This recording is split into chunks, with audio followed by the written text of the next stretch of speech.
Assalamualaikum warahmatullahi wabarakatuh. Hai, nama saya Suryadi Hadi.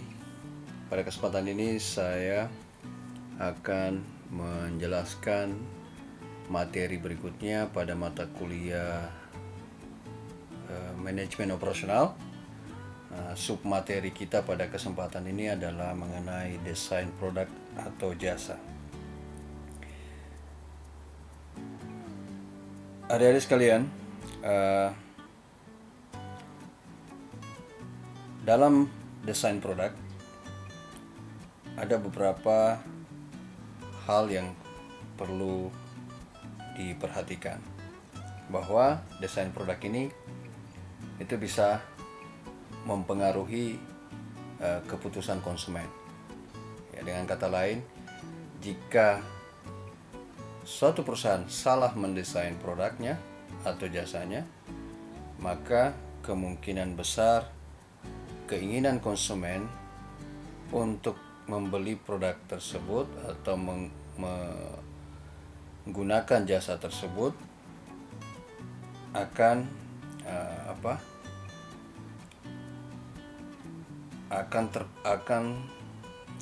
terpengaruh, ya, karena kesalahan desainnya. Nah, oleh karena itu materi ini dimasukkan sebagai submateri pada manajemen operasional karena desain produk ini juga merupakan salah satu bagian daripada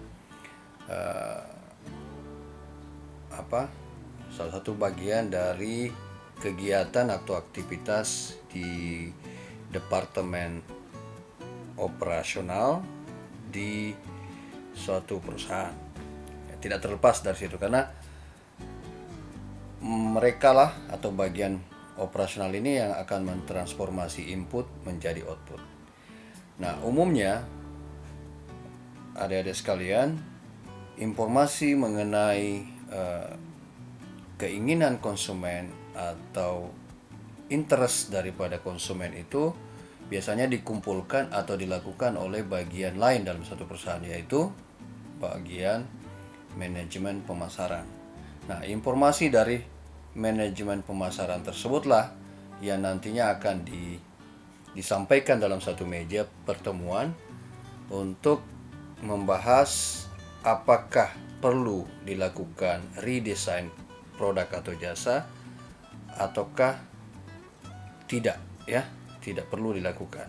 Nah, informasi dari manajemen atau bagian daripada pemasaran dalam suatu perusahaan itu sangat penting untuk evaluasi dan sebagai referensi dalam melakukan tindakan pada perencanaan suatu produk.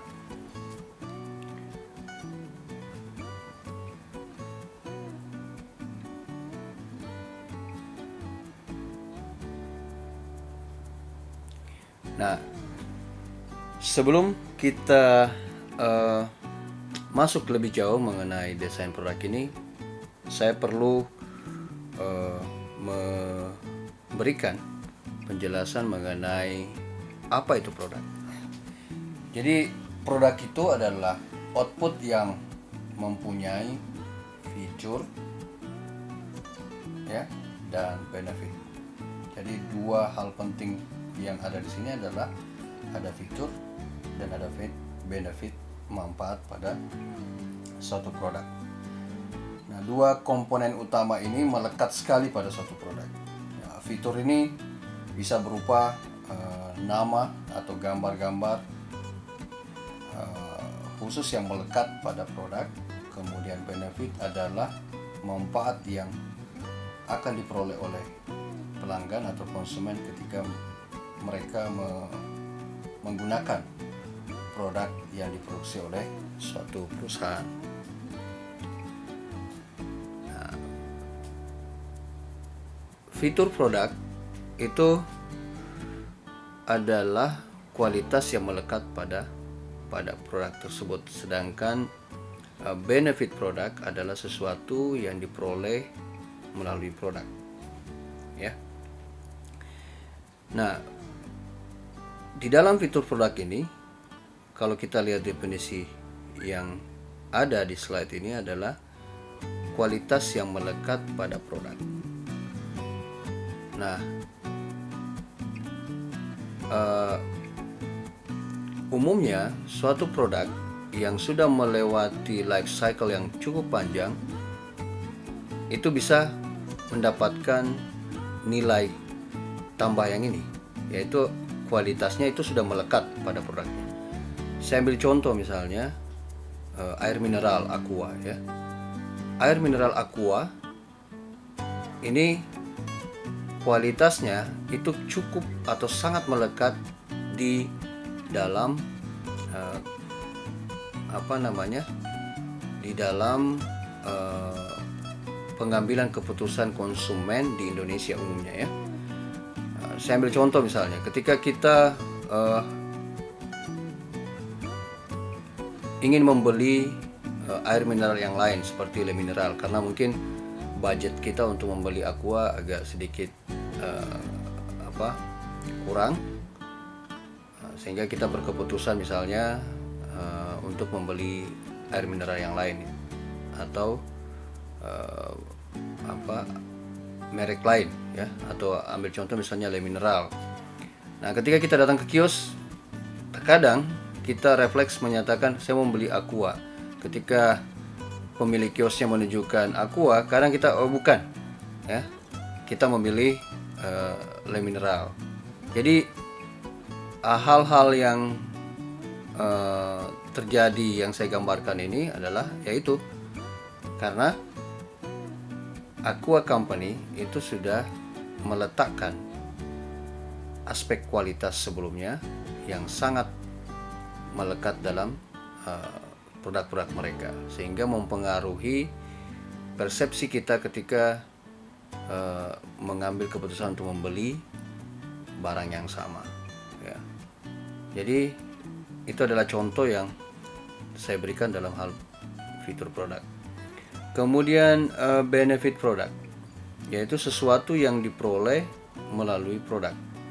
Jadi memang ini ada sedikit cara pandang yang berbeda dari sisi konsumen ya ketika ingin membeli produk. Ada yang melihat dari fitur produknya, ada yang melihat dari sisi benefit produknya. Tapi ada juga karakter konsumen yang melihat kedua-duanya sebelum mereka mengambil keputusan.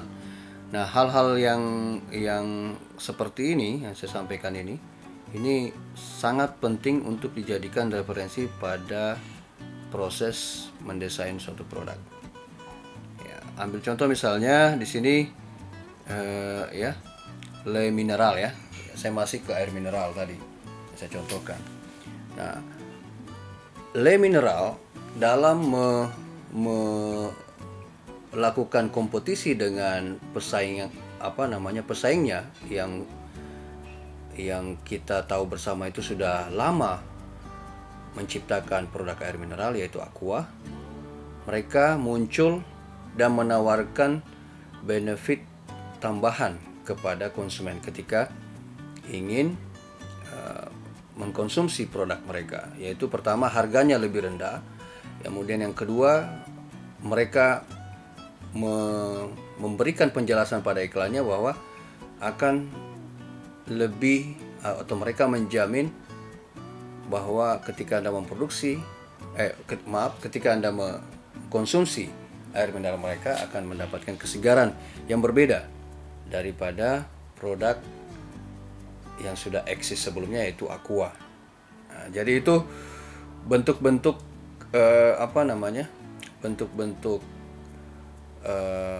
strategi daripada pesaing PT Aqua, yaitu dalam hal ini Le Mineral, untuk bisa berkompetisi pada produk air mineral. Nah, pada gambaran awal saya, kalau Anda perhatikan komponen produk ini, ada beberapa hal yang saya sudah sampaikan sebelumnya, yaitu ada di sini Anda bisa perhatikan ada fitur, ada benefit. Nah, saya belum ke arah jaminan ya. Di dalam suatu produk itu ada jaminan, ada assurance, ada ada garansi yang diberikan kepada konsumen ketika membeli suatu produk. Kemudian ada jasa atau services. Jadi ada semacam pelayanan purna jual kepada konsumennya. Nah, ini biasanya kalau Anda membeli produk smartphone atau handphone, biasanya mereka memberikan jaminan servis ya, atau purna jual ketika Anda sudah Anda sudah membeli produk mereka. Nah, variabel-variabel di bawah ini menopang aspek kedua atau level kedua dari suatu produk, yaitu aspek atau level keduanya yaitu ada nama. Jadi suatu produk itu harus ada nama. Jadi selain ada fitur, benefit, jaminan, service, suatu produk itu harus memiliki nama. Nah, kalau suatu produk tidak memiliki nama, nah ini ya jaminannya itu agak sedikit meragukan ya buat konsumen. Kemudian ada ide di dalamnya ya, ada ide dan kemudian dikemas dengan baik. Jadi level kedua dari struktur produk ini umumnya atau biasanya diharuskan ya untuk mendapatkan izin penyebaran atau distribusi produk. Kalau tidak ada nama, tidak ada ide, biasanya tidak ada kemasan yang baik, maka akan mempengaruhi variabel pendukung yang di bawah ini ya. Jadi ini adalah struktur komponen suatu produk. Jadi sekali lagi ada nama, ada ide, ada kemasan ya, ada fitur ya. Maksudnya saya adalah nama, ide, kemasan ini didukung oleh fitur, atau ada situ melekat kualitasnya, ada melekat benefitnya atau manfaat yang diperoleh oleh konsumen, ada garansi atau jaminan, dan ada service atau pelayanan tambahan yang diberikan oleh perusahaan kepada konsumennya. Nah, saya ambil contoh ini ya.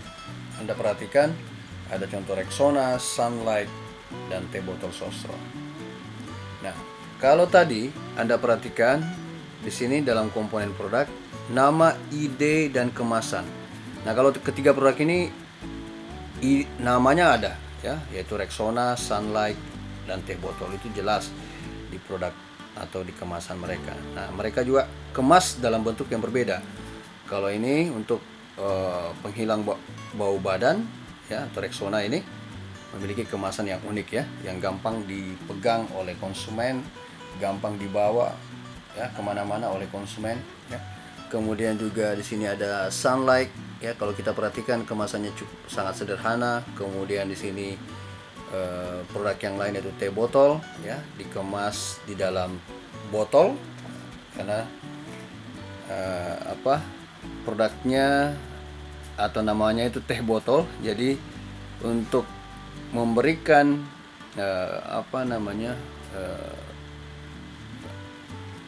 memberikan kesan kepada konsumennya atau membedakan dengan perusahaan yang memproduksi teh yang lain, mereka pertama kali mengeluarkan dengan menggunakan kemasan botol ya, kemasan botol, karena juga memang namanya teh botol Sosro. Nah, kemudian di sini ada nama, sekali lagi idenya ini untuk penghilang bau badan. Kemudian produk yang kedua adalah Sunlight untuk menghilangkan noda ya, atau membersihkan pakaian dan seterusnya. Nah, teh botol Sosro ini hadir untuk memberikan nilai tambah kepada konsumen agar bisa mengkonsumsi teh lebih praktis dengan rasa yang unik, yang berbeda, karena mereka meramu tehnya dengan dengan komposisi yang baik, ya, sehingga memberikan kepuasan kepada konsumen ketika mengkonsumsi. Nah, ini adalah beberapa contoh produk dari ratusan produk yang ada di pasaran saat ini, yang mana mereka memiliki komponen yang saya sudah sampaikan tadi, yaitu nama, ide, kemasan, fitur, benefit, jaminan, dan services. Nah, ada beberapa cara perusahaan dalam melihat atau mengevaluasi persepsi konsumennya. Bisa mereka menggunakan peta perseptual, ya. Jadi ini merupakan metode untuk melihat perbandingan persepsi pelanggan terhadap barang atau jasa yang berbeda secara visual, ya. Jadi ini suatu metode yang biasanya digunakan oleh bagian pemasaran untuk melihat atau membandingkan bagaimana pendapat pelanggannya terhadap jasa yang mereka produksi, jasa yang mereka hasilkan atau barang yang mereka produksi secara visual. Nah, bentuknya itu seperti ini petanya. Jadi kalau Anda perhatikan secara vertikal, ada rasa yang positif, ada rasa yang negatif. Ada pada garis horizontal ada nutrisi yang positif dan ada nutrisi yang negatif. Jika ditanyakan atau di delivery questionnya dalam bentuk kuesioner kepada konsumennya, kemudian kebanyakan dari atau umumnya pendapat dari responden itu menyatakan bahwa rasa suatu produk yang diproduksi perusahaan tersebut itu rasanya positif, kemudian nutrisinya itu positif, maka kemungkinan berada pada kuadran yang ada seperti yang saya sudah tampilkan ini, ya, kuadran kanan atas, ya. Sebaliknya, kalau pendapat konsumen itu rasanya positif lebih banyak tetapi nutrisinya kurang, maka kemungkinan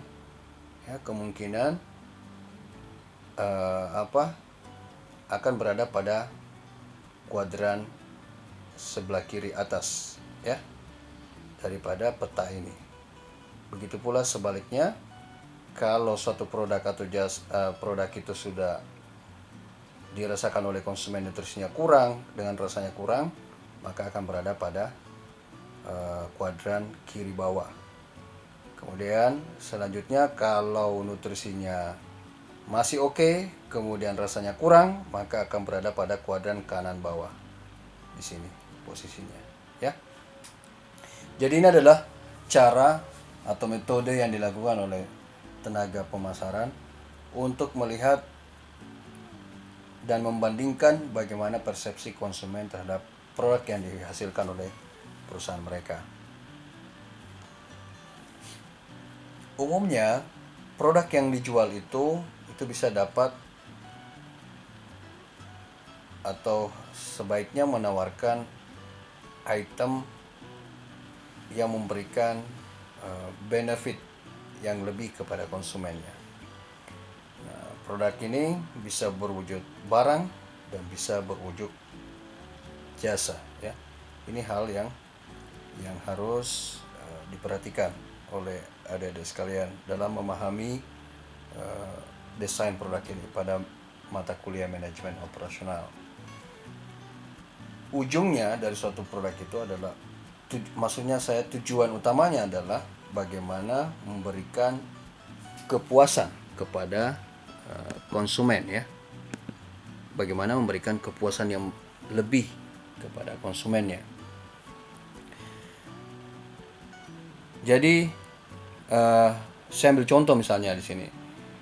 Saya ambil contoh bahwa perusahaan P&G itu pada bagian produk tertentu itu mereka tidak hanya menjual sabun saja kepada konsumen, tetapi mereka memberikan nilai tambah atau value added, bahwa selain eh, apa selain memberikan kualitas produk yang bisa membersihkan baju konsumen ketika menggunakan produk sabun mereka, ya, konsumen juga akan mendapatkan misalnya nilai tambahan, yaitu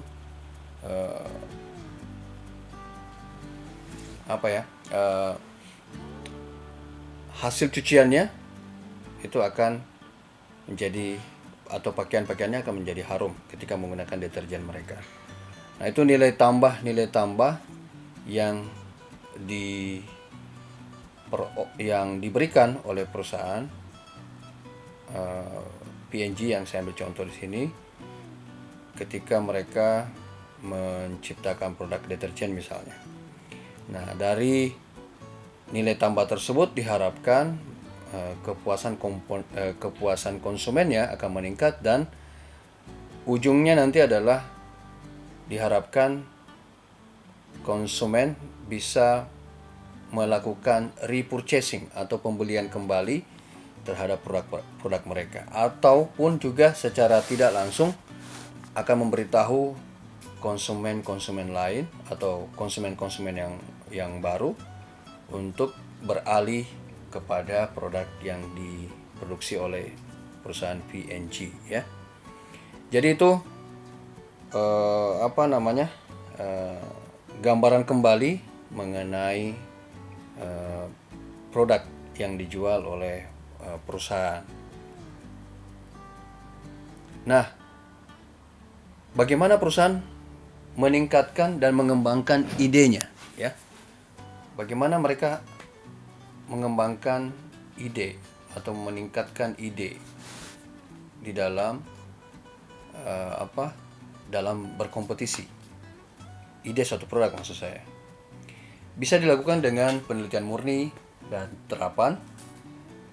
Bisa dengan melakukan penelitian terhadap produknya ataupun prosesnya. Dan bisa, atau kalau memungkinkan, bisa menciptakan suatu produk baru, atau mungkin membeli hak paten, ya, membeli hak paten suatu produk dari perusahaan lainnya untuk diproduksi, kemudian didistribusikan kepada konsumen akhir. Jadi ketiga cara ini bisa atau umumnya dilakukan oleh perusahaan dalam meningkatkan dan mengembangkan ide pada produk mereka. Hal lainnya yang dilakukan, ya, adalah melakukan studi kelayakan. Jadi studi kelayakan ini, kalau Anda sebagai mahasiswa manajemen operasional nanti akan mengkajinya atau mempelajarinya lagi dalam suatu mata kuliah, ya. Tapi di sini saya hanya memberikan informasi awal bahwa studi kelayakan merupakan bagian dari langkah-langkah suatu perusahaan untuk melakukan proses analisis terhadap kelayakan produk ataupun mungkin kelayakan jasa yang mereka hasilkan atau tawarkan kepada konsumen. Jadi studi kelayakan ini sekali lagi adalah merupakan studi tentang analisis kelayakan teknis, ekonomis, dan komersial suatu produk atau jasa, ya, yang dihasilkan oleh suatu perusahaan. Nah, tadi itu saya sudah sampaikan beberapa metode yang dilakukan oleh perusahaan di dalam dalam mengembangkan produk atau meningkatkan pengembangan ide suatu produknya. Nah, kita kembali lagi di sini, saya balik lagi ke definisinya, ya, ke definisi suatu produk. Nah, ketika kita mendefinisikan suatu produk, ada aspek namanya yang perlu kita analisis, yaitu analisis trade-off faktor produk, ya. Jadi suatu produk ketika diciptakan itu akan akan berdampak ke yang lain, ya, ketika di produksi atau trade-off, ya. Kemudian yang kedua adalah perusahaan harus memperhatikan fitur produk. Nah, ini saya sudah sampaikan di awal tadi, ya. Kemudian benefitnya, ya. Benefitnya dari suatu produk itu perlu ditentukan lebih awal lagi, ya. Sehingga diharapkan ketika perusahaan memperhatikan hal-hal yang ada pada slide yang Anda lihat saat ini, maka sangat diharapkan produk tersebut bisa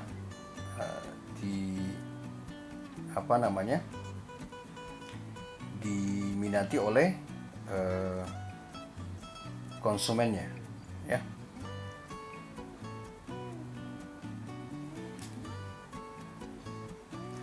Nah,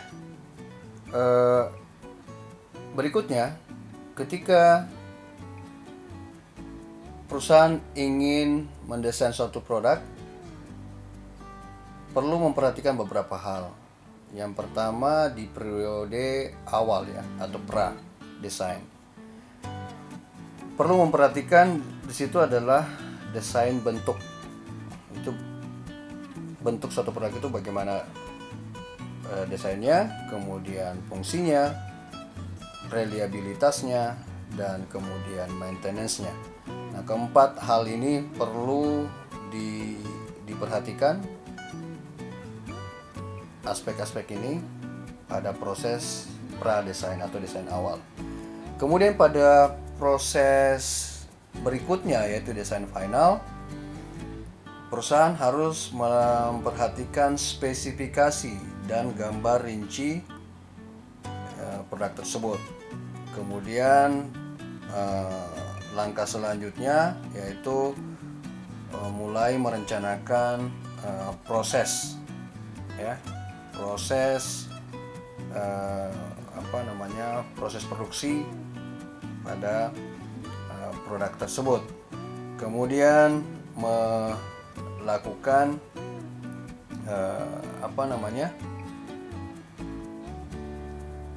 pertimbangan, ya, pertimbangan terhadap product life cycle atau PLC dan mesin life cycle-nya. Jadi ketika spesifikasinya sudah jelas, kemudian perencanaan prosesnya nanti sudah jelas, apakah terus menerus atau intermittent atau terputus-putus. Yang aspek ketiga yang harus dipertimbangkan adalah product life cycle-nya. Nah, product life cycle ini mungkin di awal kuliah Anda di jurusan manajemen itu sudah pernah dibahas, ya. Nah, jadi suatu produk itu akan mengalami fase, ya, yang berbeda-beda. Yang pertama itu perkenalan, pertumbuhan, ada fase kedewasaan, dan kemudian fase terakhir yaitu kemunduran, ya. Jadi suatu produk akan mengalami seperti itu. Nah, product life cycle ini harus dipertimbangkan, ya, harus dipertimbangkan oleh perusahaan ketika mendesain. Begitu pula dengan mesin atau teknologi yang digunakan oleh perusahaan. Itu pun juga akan mengalami fase atau tahapan yang sama dengan produknya. Jadi mesin pada awal-awalnya itu akan mengalami penggunaan yang optimal dengan baik, kemudian kemudian tahapan berikutnya dia akan membantu proses produksi secara normal, kemudian dalam waktu tertentu akan mengalami penyusutan dan mempengaruhi proses produksi. Nah, identifikasi mengenai mesin life cycle-nya ini harus dipertimbangkan ya ketika mendesain produk, agar desain produk yang sudah direncanakan oleh perusahaan itu dapat diproduksi nantinya dengan baik, atau yang kata lain perusahaan sudah mengantisipasi hal-hal atau memitigasi hal-hal yang dapat mempengaruhi proses produksi terhadap desain produk yang dirancang saat ini ya. Kemudian berikutnya adalah yang perlu saya sampaikan, yaitu desain untuk manufaktur ya. Suatu perusahaan manufaktur atau suatu perusahaan barang atau suatu perusahaan yang memproduksi barang itu perlu memperhatikan beberapa hal dalam mendesain produknya. Yang pertama adalah simplifikasi ya. Jadi harus simple produknya tersebut. Kemudian standarisasi ya, harus dilakukan standarisasi pada proses produksinya. Kemudian atau produknya. Kemudian modularisasi. Ini juga hal yang penting ya. Kemudian perakitan. Ya, bagaimana proses assembly-nya. Kemudian perlu melakukan analisis model dan efek kegagalan. Kemudian yang berikutnya yaitu analisis nilai. Nah, kesemua aspek ini harus diperhatikan oleh perusahaan barang atau manufaktur ketika mendesain suatu produk. Nah, berikutnya untuk produk jasa ya. Untuk produk jasa itu harus memperhatikan beberapa aspek ya ketika mendesain suatu jasa ya, karena jasa ini sifatnya intangible. Jadi aspek-aspek yang ada pada slide ini perlu diperhatikan. Yang pertama adalah konsistensi ya. Konsistensi ini perlu diperlihatkan kepada konsumen atau pelanggan agar pelanggan lebih lebih loyal nantinya, karena pelayanan yang diberikan itu konsisten ya. Kemudian aspek keramahan. Nah, ini aspek keramah tamahan oleh penyedia jasa tidak bisa diabaikan juga ya. Karena kalau penampilan awalnya tidak ramah ketika melayani konsumen, maka akan memberikan kesan yang kurang baik kalau tidak ramah ya. Sehingga mereka tidak akan melakukan revisiting kembali ke perusahaan penyedia jasa ya. Jadi aspek keramah tamahan ini perlu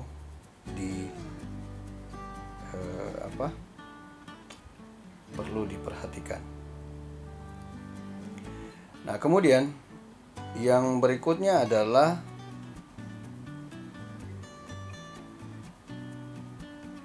robust ya.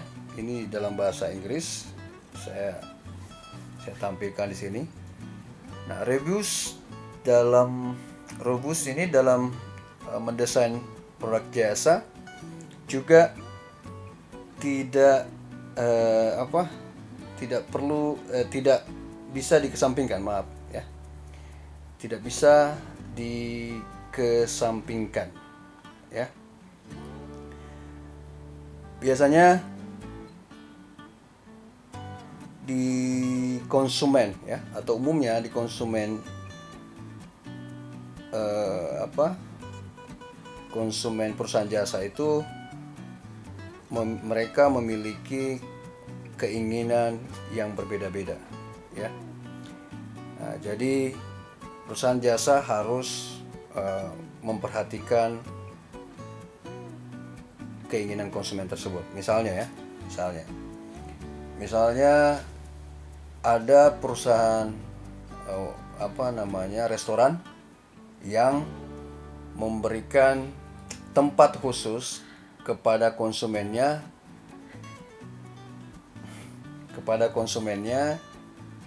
yang meminta pelayanan mereka tidak boleh terganggu dengan konsumen lainnya. Jadi ada perusahaan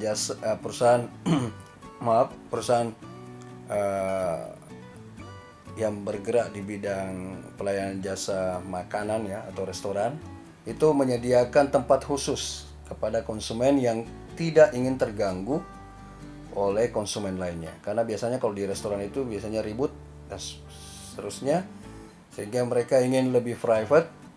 Itu alasan kenapa perusahaan jasa warung makan atau restoran menyediakan tempat khusus untuk itu, untuk konsumen yang menginginkan lebih privacy ketika mereka menyantap hidangan atau menu yang disediakan oleh perusahaan atau warung ya, atau restoran. Kemudian juga mungkin ada bentuk pelayanan yang diberikan kepada konsumen berupa berupa meja ya, meja yang untuk 2 orang misalnya, meja untuk 4 orang, meja untuk 8 orang dan seterusnya. Jadi mereka mengkombinasikan bentuk-bentuk meja itu ya, untuk memberikan nilai tambah kepada konsumen, atau memberikan choice kepada konsumen atau pilihan kepada konsumen dalam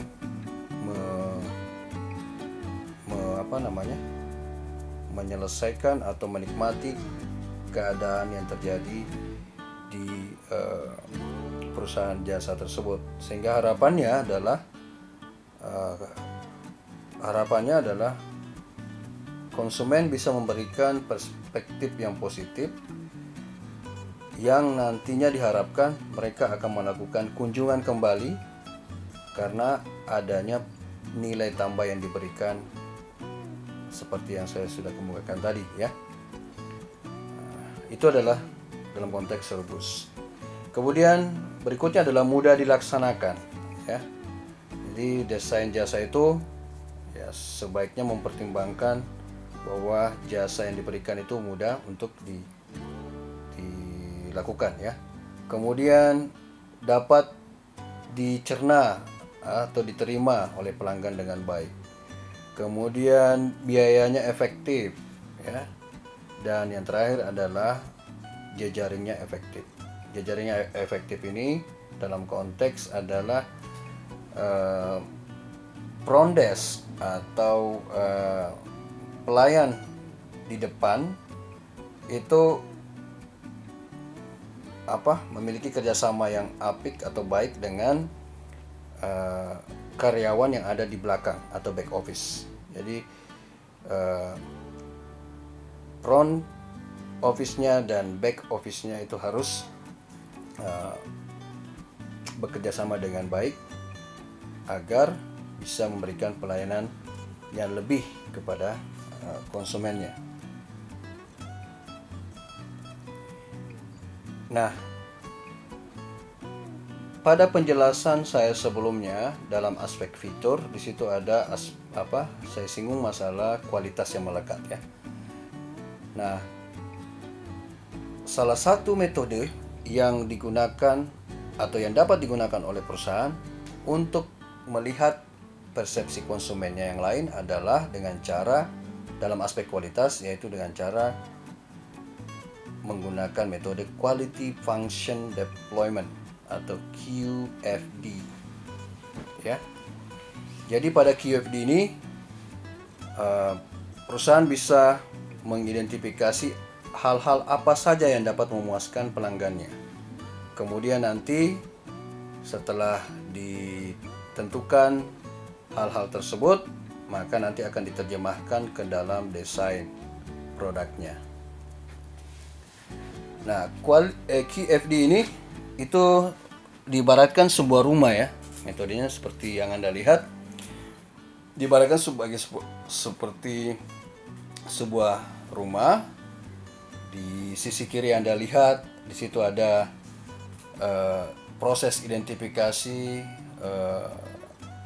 aspek-aspek apa yang diinginkan oleh konsumen, diantaranya seperti lightweight, easy to use, reliable, easy to hold steady, no double exposure, ya.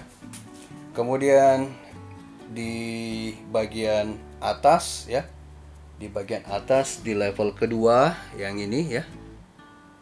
Kalau tadi yang saya sampaikan itu yang bagian ini. Yang bagian kedua ini adalah what we can do atau how the organization is going to translate customer wants. Jadi merupakan langkah-langkah atau aktivitas apa yang seharusnya diberikan oleh perusahaan terhadap konsumen terhadap produknya, dan bagaimana atribut-atribut itu seharusnya didesain terhadap produknya. Nah, kemudian di sini ada perbandingan terhadap perusahaan-perusahaan lainnya. Kemudian di sini ada bagaimana ya, di sini ada semacam dot atau skala yang digunakan ya untuk merespon keinginan konsumen tersebut. Nah, ini skalanya, ini ada di atas ya. Kalau ada dot ya, kemudian ditutupi oleh lingkaran seperti ini, itu high relationship atau hubungannya kuat ya. Kemudian kalau tidak ada dotnya atau tidak titiknya, maka medium relationship atau hubungannya ya rata-rata. Kemudian kalau hanya titik hijau, maka hubungannya rendah ya. Seperti itu caranya. Kemudian di sini ada customer important ratingnya. Ya, di sini ada skalanya juga pada suatu produk ya. Kemudian ini adalah merupakan ratingnya, total ratingnya, dan atapnya ini menggambarkan antara elemen atau item yang di sini dengan item-item yang ada pada level ini ya. Itu akan digambarkan di bagian atap. Quality Function Deployment ini nanti akan dibahas pada materi seperti kualitas ya, materi kualitas pada manajemen operasional ini nanti akan disinggung juga masalah ini, dan juga nanti Anda akan peroleh juga ya lebih mantap lagi di TQM ya, Total Quality Management. Biasanya disinggung juga materi ini lebih detail. Kalau saya pada kesempatan ini, saya hanya memperkenalkan saja cara yang dapat dilakukan oleh perusahaan dalam melihat hubungan antara keinginan konsumen dengan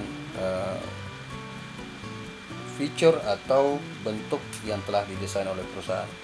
Sehingga dengan adanya analisa seperti ini, maka perusahaan bisa memapping ya produknya, apakah produknya ini bisa diproduksi atau mungkin ditunda atau dilakukan seperti apa. Itu keputusan-keputusan itu bisa bisa eh, di apa dilakukan setelah melakukan metode atau tools yang saya perlihatkan ini, yaitu quality function deployment. Nah, tadi saya sudah singgung masalah VLC di beberapa slide sebelumnya. VLC itu yaitu product life cycle ya.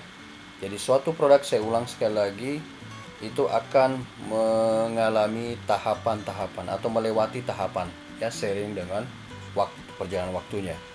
Yaitu tahapan pertama adalah pengenalan ya. Di sini biasanya dilakukan pemasaran ya, maksudnya adalah aktivitas pemasaran cukup tinggi, kemudian juga pertumbuhan. Ya, biasanya sama di sini, kegiatan atau intensitas kegiatan pemasaran cukup tinggi, dan produksi juga begitu, tergantung daripada demand ya, tergantung daripada demand, maka akan juga mempengaruhi peningkatan kegiatan atau peningkatan aktivitas di bagian produksi. Kemudian produk kalau sudah memasuki masa maturitas atau kedewasaan, nah ini biasanya tingkatan produknya masih tetap bisa meningkat pada titik tertentu. Nah, kalau tidak dilakukan langkah-langkah yang cukup strategis, maka suatu produk itu akan mengalami penurunan atau kemungkinan bisa tidak diminati lagi oleh konsumen. Ya, untuk contoh produknya saya ambil contoh, yaitu Coca-Cola ya. Coca-Cola itu melakukan analisa produk life cycle-nya itu dengan baik kalau menurut saya ya. Coba Anda perhatikan Coca-Cola itu pada waktu-waktu tertentu, misalnya pada waktu event Ramadan misalnya, sampai event menjelang menjelang Lebaran misalnya, itu mereka melakukan pengiklanan yang cukup intens ya. Untuk apa? Untuk mengingatkan kembali kepada konsumennya bahwa jangan lewatkan event Ramadan itu tanpa kehadiran produk mereka. Jadi mereka selalu intens melakukan pengiklanan agar bisa mempengaruhi konsumen untuk membeli produk mereka atau mengikutkan produk mereka pada event yang dilakukan oleh mayoritas konsumen yang beragama Islam ya. Jadi mereka mengingatkan hal tersebut. Begitu juga pada event keagamaan lainnya seperti Natal dan Tahun Baru ya, mereka juga mengingatkan kembali kepada konsumennya untuk mengikutkan produk mereka pada kegiatan event Natalan atau kegiatan detik-detik misalnya detik-detik pergantian tahun ya. Mereka selalu melakukan itu. Karena apa? Karena kalau mereka tidak mengingatkan kembali, maka tentunya produk mereka bisa menjadi overstock ya. Persediaan di gudang mereka akan bertambah karena tidak diingatkan lagi konsumennya. Nah, itu salah satu contoh dari sekian banyak contoh yang eksis dilakukan oleh perusahaan yang mana mereka menggunakan identifikasi tahapan produknya. Nah, dengan proses identifikasi itu mereka bisa merencanakan dan melakukan proses reminder atau mengingatkan kembali konsumennya untuk membeli produk mereka ya, dan menjadikan produk mereka sebagai bagian daripada event yang dilaksanakan oleh konsumennya. Nah, kemudian tadi juga saya sudah singgung MLC ya, atau Machine Life Cycle. Nah, Machine Life Cycle ini juga mengalami etapa yang sama atau tahapan yang sama seiring dengan pertambahan waktu. Tetapi kalau kita perhatikan tren atau level atau bentuk gambarnya itu agak berbeda dengan product life cycle. Namun secara umum itu mengalami etapa yang sama, yaitu dalam konteks atau dalam waktu percobaan. Ya, biasanya kapasitas mesin itu akan semakin meningkat, kemudian nanti akan normal ya seiring dengan pertambahan waktu, dan pada titik atau waktu tertentu mesinnya akan mengalami penyusutan dan kemungkinan tidak bisa digunakan lagi untuk proses produksi selanjutnya. Jadi seorang manajer harus memperhatikan kedua aspek ini ketika ingin atau ketika mendesain suatu produk ya. Nah, ini adalah kombinasi dari product life cycle dan mesin life cycle. Jadi pada gambar ini bisa kita jelaskan bahwa pada proses introduction suatu produk dan produk pada saat pertumbuhan ya, itu kapasitas mesin itu umumnya lebih besar dibandingkan dengan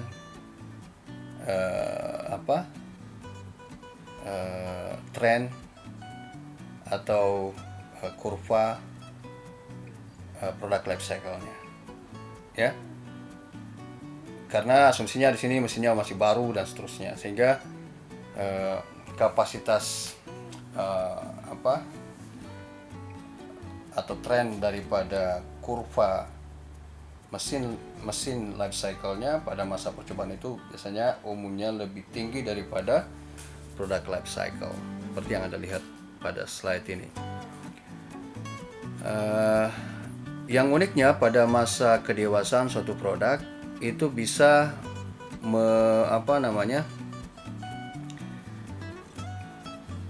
pada masa kedewasaan atau pada tahapan kedewasaan suatu produk itu bisa atau ada kemungkinan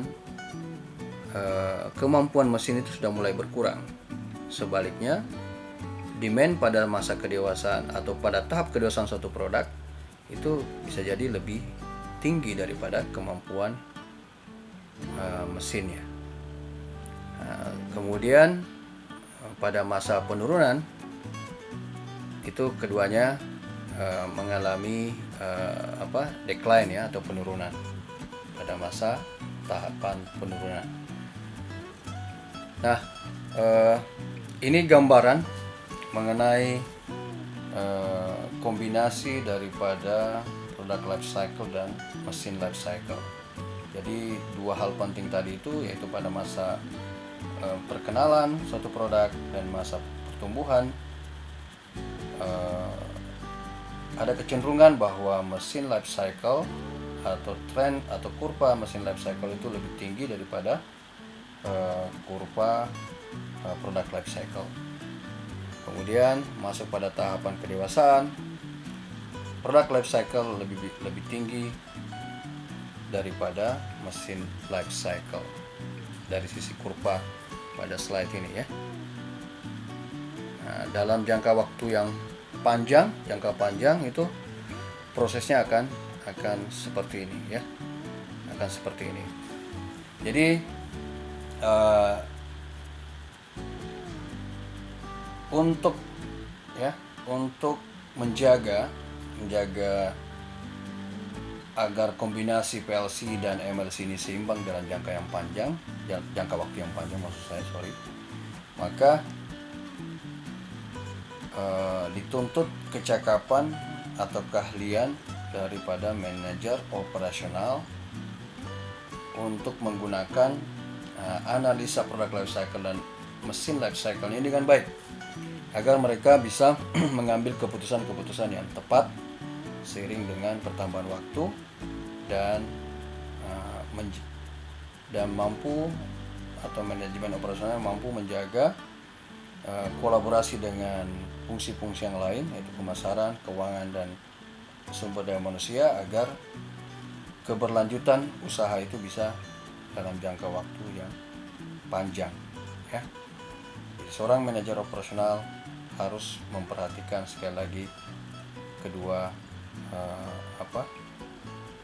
siklus, apakah itu produk atau mesinnya, untuk menjaga keberlanjutan proses produksi dalam jangka waktu yang panjang. Saya kira ini yang saya bisa sampaikan pada kesempatan ini. Jika ada pertanyaan atau ada hal-hal yang kurang jelas, bisa diketik di kolom komentar di bawah, atau bisa menanyakan langsung di grup WhatsApp yang sudah kita bentuk. Jadi sekian dulu yang bisa saya sampaikan mengenai materi desain produk. Sampai jumpa di materi berikutnya. Saya Suryadi Hadi sebagai dosen pengampu mengucapkan terima kasih atas perhatiannya. Assalamualaikum warahmatullahi wabarakatuh.